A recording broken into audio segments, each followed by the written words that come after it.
आज गुढीपाडवा. हिंदू धर्मशास्त्रानुसार याच दिवशी भगवान ब्रह्मदेवाने सृष्टीची निर्मिती केली. याशिवाय गुढीपाडवा हा श्रीरामाच्या विजयाचा दिवस देखील मानला जातो. रामाने लंकेवर विजय मिळवून अयोध्येत पदार्पण केले. त्या आनंद प्रित्यर्थ अयोध्येवासियांनी गुढी उभारून हा आनंदोत्सव साजरा केला होता. तसेच छत्रपती शिवाजी महाराजांच्या विजयाचे प्रतीक म्हणूनही हा सण आपण साजरा करतो. त्यामुळे गुढी ही विजय, शुभता आणि समृद्धीचे प्रतीक आहे. या दिवशी रांगोळ्या, फुलं, तोरणं यांनी घरं, अंगणं सुशोभित केली जातात.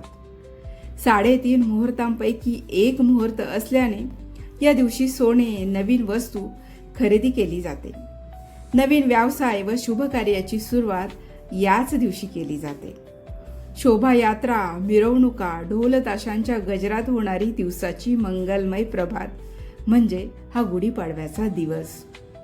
हा सण म्हटलं की त्या सणासाठी ज्या पारंपरिक गोष्टी आहेत त्या सर्व आपण करतोच, पण त्या सणासोबतच त्या सणाची एक खाद्य संस्कृती असते, तशीच एक वस्त्र संस्कृतीही असते.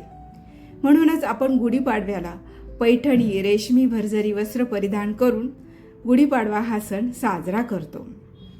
खाद्य संस्कृती म्हणून या दिवशी आपण खास पुरणपोळ्या, श्रीखंडपुरी यांचा स्वयंपाक करून नवीन वर्षानिमित्त सर्वांचे तोंड गोड करण्यासाठी सर्व हा बेत करत असतो.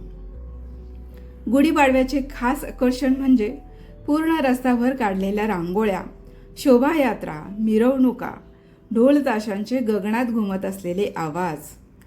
खऱ्या अर्थाने नवीन वर्षाचे उत्साहात, जल्लोषात, दणक्यात स्वागत करत असतील तर ते मुंबईकर, दादरकर, ठाणेकर आणि डोंबिवलीकर. इथे साजरा होणाऱ्या गुढीपाडव्याची शोभा ही काही औरच असते.